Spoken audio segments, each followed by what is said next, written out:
This is a short speech as the chair of the Special Committee on Examination Infraction at the submission of the committee's report to the Registrar of JAMB.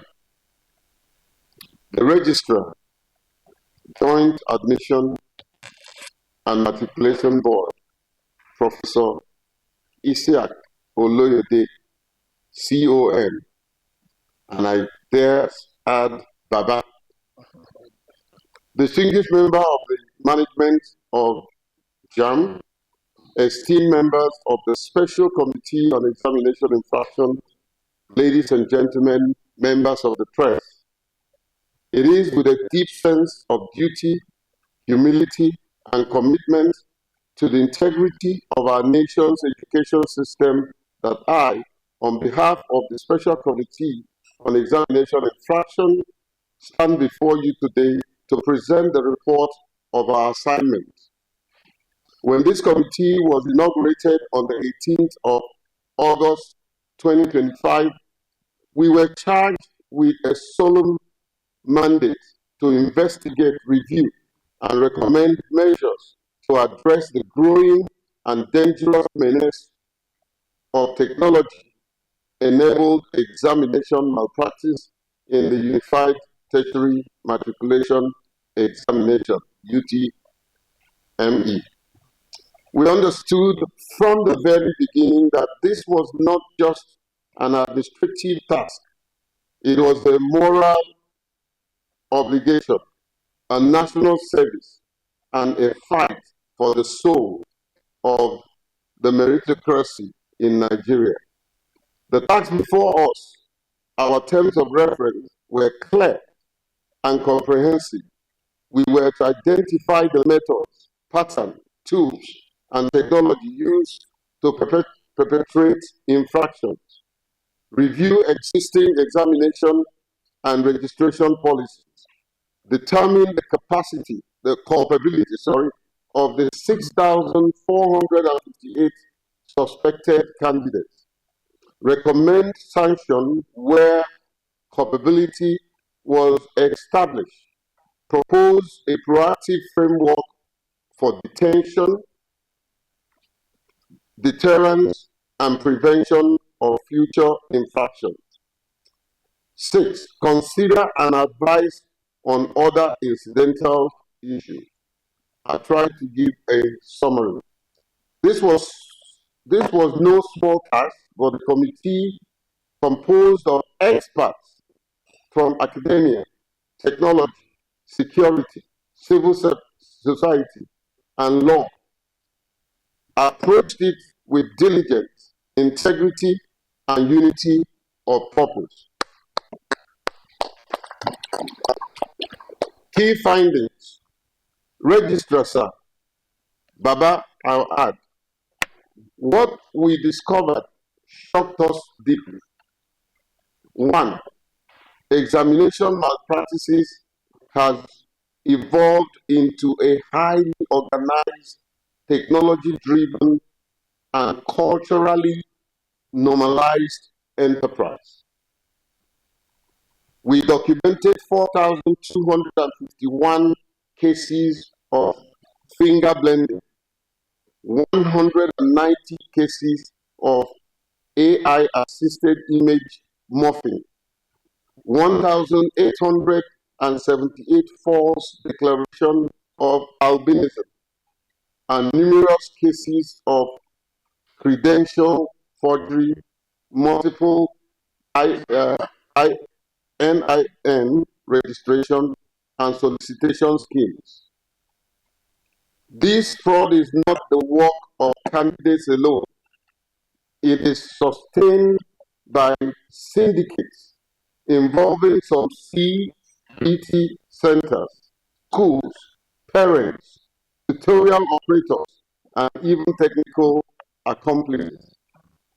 Legal framework remains inadequate to tackle biometrics and digital fraud, and public confidence in the examination process is dangerously eroding. Worst of all, Malpractice has become culturally normalized, seen by many as an acceptable shortcut to success. Our recommendation: to restore integrity to Nigeria admission system, we propose a multi-layered framework built on detection, deterrence, and prevention. Detection. Deploy AI-powered biometrics, anomaly detection, dual verification system, real-time monitoring, and a national examination security operation center. Deterrence: cancel results of confirmed fraudulent candidates, impose bans of 1 to 3 years, prosecute both candidates and their collaborators, and create a central sanction registry accessible to institutions and employers. Prevention: because we didn't deal with just fault finding or problem advertisement, we also propose solution. Prevention: strengthen mobile first self-service platforms, digitalize correction workflow, tighten disability verification, and ban bulk school-led registration. Legal reforms: amend the JAMB Act and the Examination Malpractice Act to recognize biometrics and digital fraud and provide for a legal unit within JAMB. Cultural orientation: launch a national integrity first campaign, embedded ethics into curricula, and enforce parental accountability. Special measures for minors. For under 18 offenders, apply rehabilitative measure under the Child Rights Act with focus on counseling and supervised re-registration. Mr. Registrar, sir, my conclusion. Our conclusion is unambiguous. If left unchecked, examination malpractice will continue to erode merit, undermine public trust, and destroy the very foundation of Nigeria's education and human capital development. But if we act with courage, through bold reforms, technological innovation, cultural reorientation, and uncompromising enforcement, we can turn this tide. Today, as we hand over this report, we affirm our collective commitment to defend the integrity of the Nigerian education system. This report is not just about exposing fraud. It is about charting a new course for transparency, fairness, and meritocracy in our admission. On behalf of the committee, I mean every member of this committee, I thank you, Registrar, for the opportunity to serve our nation in this capacity. May the recommendation contained herein contribute to strengthening JAMB, safeguarding our future, and building a Nigeria where merit and malpractices determines destiny. God bless the Federal Republic of Nigeria. God bless JAMB. And just to add lib, Registrar, sir, I want to really thank you for your audacity, for your boldness. to choose not just a member of the academia, like all the professors who served with me, but to choose a civil society person to head a very important assignment like this. It shows how transparent you are. It shows how honest you are. It shows fairness. And for the world that is watching us, we have seen that there is a Nigerian who is prepared to do the right thing, even when it hurts. So today, I challenge all of us to be more committed and passionate and patriotic to serving this country and using the lens of education to rescue the problems that we see in the country today. Thank you so much. Event is solemn and significant in that it is a testament to our unwavering commitment to integrity, truth, and the very foundation upon which the assessment and indeed the education of this nation stands.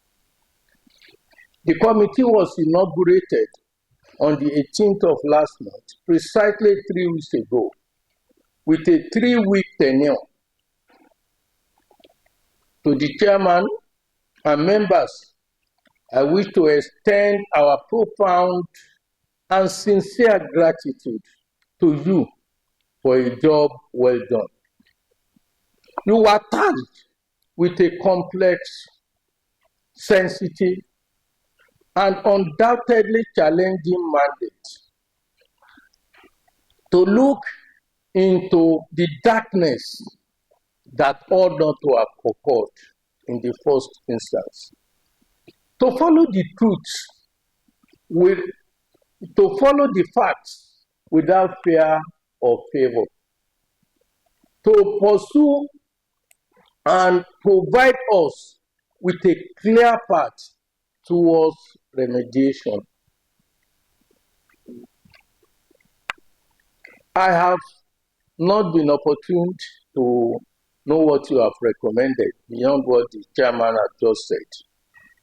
But I believe very strongly that you have undertaken this duty with exceptional professionalism, uncommon dedication, diligence, and even discretion. We are confident that the report we are receiving is thorough, evidence-based, uncompromising in its pursuit of the truth, and will be very useful to the development of education in this country. You have performed an expectedly good job, and for this, JAMB is very much indebted. Mr. Chairman, distinguished members, we decided to convene this special committee, independent committee of highly rated individuals and security personnel to, among others, demonstrate the transparency of the board as a credible educational assessment body, and to underscore our clear understanding of the catastrophic effects of uncurbed examination malpractice, particularly technology-based one. Gentlemen, let me emphasize it, that examination malpractice is not a victimless crime. Many people believe that there is no victim. That's why people mismanage public funds. Some people will say when you are working for government, you don't sweat because there is nobody that is going to be a victim, which is not true. We will collectively be the victim. Exam malpractice is not a victimless crime. It is not a simple shortcut taken by desperate parents and at times candidates. It is a corrosive acid that attacks the very core of our national fabric. Gentlemen, among others, it devalues education. It creates a culture where success is not seen as anything but bought and not earned. It tells the hardworking candidates that diligence is pointless and tells the cheats that fraud is indeed rewarded. Number two, the parents, through this system, seamlessly smoothing and integrate these children into, and young adults too, into the world of criminality. Very simply, because just unconscious to them. My mommy asked me to do it. My father arranges it. Through this, unconsciously, you introduce them to a world of crime that they can build on. In the process of doing all this, we provide incompetent people, engineers who cannot construct, doctors who kill, and by doing this, we are crippling development, endangering lives. Not only this, it erodes ethical standards, normalizes dishonesty, breeds criminality and thuggery, and it goes on to perpetuate in the nation a cycle of national underdevelopment. It destroys the reputation of a nation. If you go to most of our secondary school, I was given an assignment recently by the Federal Ministry of Education. And I was surprised during my interaction with secondary, a few of you are with me at that committee. What students say about some of our examinations and what we do in this country. And they use different terminologies. But I'm happy that when they were talking about JAMB, they said JAMB question. And I say, what does that mean? They say something that is very difficult and you cannot forge. That's what they call JAMB question. But we must know that reputation of an educational assessment body such as ours can be destroyed with widespread malpractice. And it diminishes the worth of those who genuinely hand their certificates, because everybody would think this is how to get it. If I can get it, and that's why you find many people accusing people of what they do, because they think that if I can do it, that's probably what others are doing. I want to say here in JAMB, and I must emphasize this, in JAMB here, we want to say integrity is not negotiable. That's right. It is not negotiable. Once we are just and equitable in the process of its restoration, this we do in JAMB, and we encourage all of us to do across the nation through the following: stringent sanctions, ensuring that we are clear,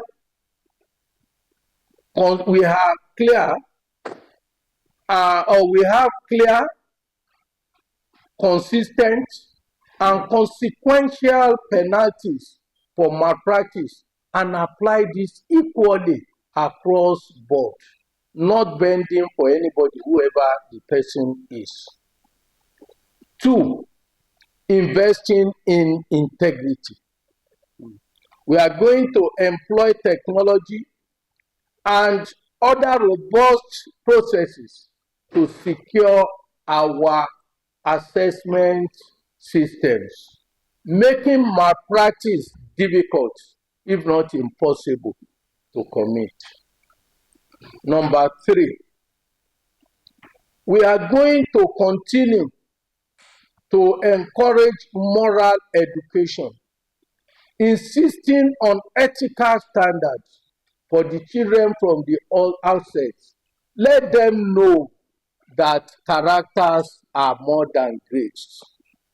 It's not just about grades. Character is more important. And as you have said, Mr. Chairman, when you are presenting leadership, we must provide parenting by example. Parenting by example. I can beat my chest with my exposure to the educational system. I dare say at least across the continent of Africa, if not the world. I can tell you that at this level, 80% of the examination malpractice are planned and executed by parents. 80% are planned, executed by parents, because most of them simply want to use their children to furnish and refurbish their own CVs. They want to be seen as fathers and mothers of lawyers and doctors and engineers, even when without caring whether that is legitimately received. Mr. Chairman, in receiving this report, I want to make JAMB position unequivocally clear. JAMB stands for honesty and integrity, and this has been indicated by our administrative ancestors who created JAMB and created the motto of JAMB.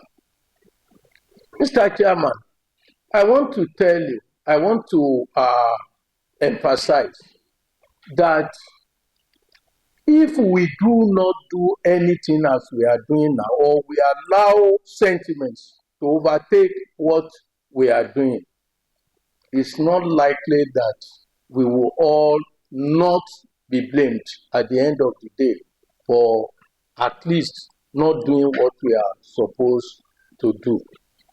I want to emphasize that the integrity of the nation is at risk. I attended with some of my colleagues in JAMB, the AAEA's conference in Addis Ababa recently, just about 1 week ago. And 2 or 3 of members of JAMB made their presentation at the AEA, that's Association for Educational Assessment in Africa, where all assessment bodies in the continent will come, and even outside the continents will come as observers to appease. And in one of the committees, in one of the sessions, something happened, and somebody made reference to what happened in 2024 in Britain. I think some of you can still remember the case of a unique CBT center in Ibadan that was found to have fraudulently produced CBT results for some nurses who are employed in UK. And you remember 700 Nigerian nurses in UK were arrested and derailed and so many other things. But when that person made reference to that, it occurred to me that what did we do? Because that person was making that reference probably to deride Nigeria, or probably to say that there are bad eggs among us in Africa. But the question is, I can't remember what we as a nation did as a result of that exercise. And I immediately called on my people here. I hope we do not still keep unique as our CBT center. after causing that monumental international reputational damage to the nation. I do not think, and you see now what the nurses from Nigeria now suffer, because they now ask them jokingly, I hope you are not from uni.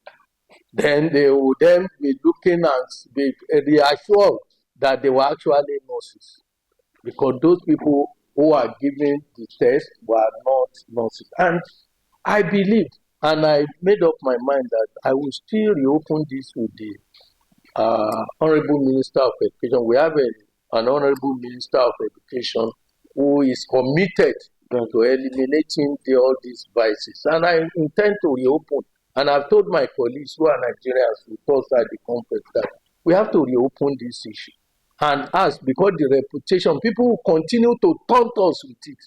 My colleagues at the when some were annoyed, I say no, it's not their fault. If it had not happened, there will be no reference to it. Somebody who is deriding the nation, I think is doing well for us to tell us that something had to be done. I don't want to take your time. To the candidates in JAMB, you want to say honesty. You have to do everything honestly or you face perdition. To our own staff, whether ad hoc or permanent staff, whoever works for JAMB, my advice to them is uphold your sacred duty and guard the sanctity of our assessments, including registration. And I must say it here, some uninformed people, education is a special case. When you see some people commenting about issues, at times I just say, why couldn't they have kept quiet? Because they are gambling into an area that they think is general, but it is not. It is an area that is very delicate, that what you do in it really matter. You will see people trivializing something that is very, very significant. Look at even the issue of age or no age. Some people are saying, oh, what has age got to do? Why don't you allow under 14 to be voting in Nigeria if maturity is not necessary? There are, when you go to the university campuses, you are exposing these children to a life of adults. And there are inbuilt mechanisms, even in developed countries of the world. When you are under 18 and you are going, your parents have to sign some undertaking about parenting, where you cannot go to some student clubs and facilities where alcohol is sold. There are so many restrictions because the whole world is aware that you cannot just throw these children to life without the appropriate maturity. We want to advise people that JAMB, no matter what it costs, will not allow people to come and trample on the rules and go scot-free. We will not allow it. To the public, we are committed to providing as educational assessment results that you can always trust because of its validity and reliability. And on behalf of JAMB, once again, I want to specially thank members of the committee, including our able chairman, who has handled the affairs. When 3 weeks ago, we said because of time, because there is time frame, everything we have to do had to be done. There was somebody who was saying that, what is the difference between August, September, and December? A supposedly learned person in an educational system, in tertiary education, is telling me, if you can allow 16 in September, why don't you extend it to December? If there is no one day or 2 days, I then wonder, do they know the months they are talking about, their significance in tertiary education? Academic sessions is not January to December. It's September to August. September is our January, and August is our December. So when you now see somebody who is supposedly educated, who does not know the significance of August in tertiary education, who does not know the significance of August, and you are unleashing this type of uneducated people to make comments about educational system in a country, you wonder. Somebody will say, yes, my child is going to be 16 in September. If you now allow it till end of August, just 15 days, he or she is not aware that the session ends in August. Somebody that we extended a system till August 2025 for 2024-2025 session.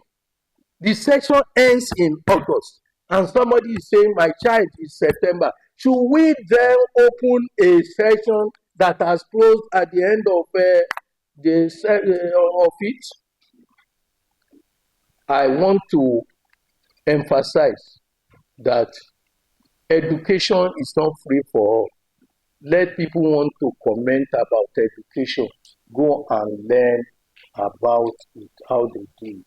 And that is why somebody was also making comment that, why don't you allow teachers to assess the candidates who are under 16 and make recommendations to you?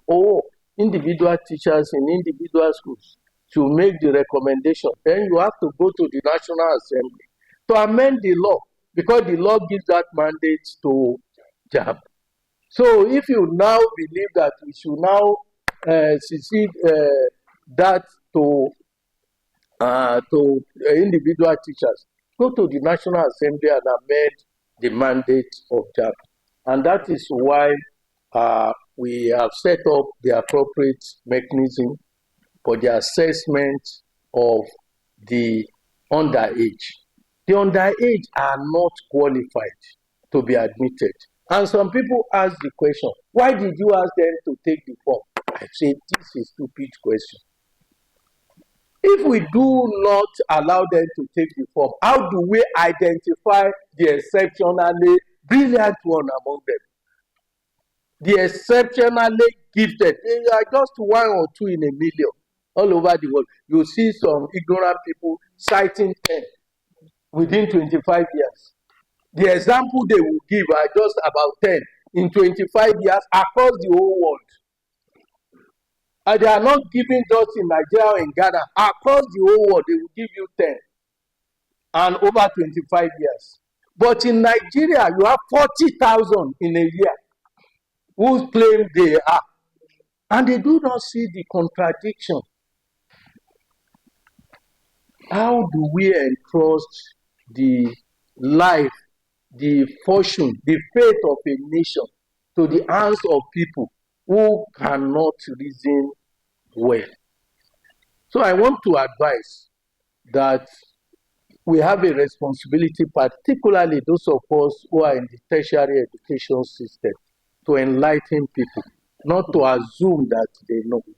And it is on this basis that I want to once again thank you, the chairman and members of the committee, and to assure you that whatever is within our power, we will do. I may not agree with all your recommendations because I'm different and I did not in any form participate in it. But I can assure you that there are good heads, many good heads, if not all of you are good heads, and they are better than one. And therefore, whatever God has guided you to decide, as far as I'm concerned, even if I do not agree, I will pursue, because I believe it's our collective. Yes, we have brought you from different agencies and backgrounds, and if in your collective wisdom you agree that something is it, then something must be wrong with anybody who thinks otherwise. So that is why I can assure you that whatever is within our own, we will do.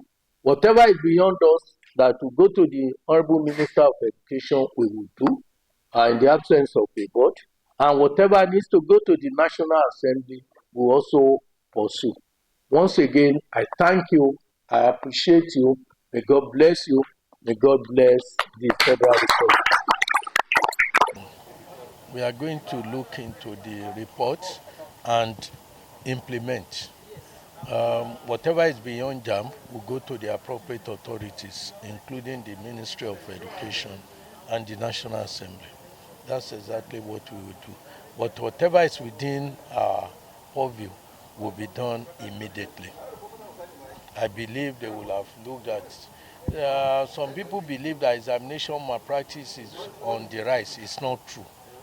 When you are talking of real examination malpractice that we know, this year we have about 140 of them, so which is still relatively low. But what we are talking about is registration infraction, examination malpractice that had been planned at the registration point. These are people that will feel not the one they committed in the examination hall. We are talking of technology-induced one that is now new to us. We have not seen this magnitude before, and that's why we have brought people from diverse backgrounds to come and look at it. And I believe that two heads, good heads, are better than one. And whatever recommendations they have made, we will, at the level of JAMB, implement and recommend as appropriate all those ones that are beyond our control. Thank you. But yes, you asked the chairman. Okay, so why, Prof? Just give me 1 minute. I will just make 1 minute statement. There will be no press statement. Okay, so one, I want to commend JAMB for the integrity, transparency throughout this process. In fact, Professor Oluode did not take my call because he didn't want to influence the outcome. The soul of the education sector, I believe the likes of Professor Oluode and JAMB, is chosen by God to rescue it, and we will. This country education sector is on course for total deliverance, and many of us in the committee are committed to working hand in hand with the likes of Oluode and the Honorable Minister, whom I believe is doing a tremendous job. And collectively with you, the media, there is no challenge that is insurmountable. We will solve the problem, and we will have a credible examination system that our generation and the future generation will be proud of. Thank you. Can we just have highlights? Some highlights? Well, we made some number of recommendations. I think in terms of that, I would want to read the press statement because it's a little bit more complex. I have taken time to document it in a very succinct manner. So there were places we recommended. We focused on the infractions, but we focused more on solution. You know, a lot of interrogation, a lot of figures and facts are involved. So if you so wish, we can go back to the hall and I will read my press statement. Yeah, Okay. eh? You prefer it? Okay.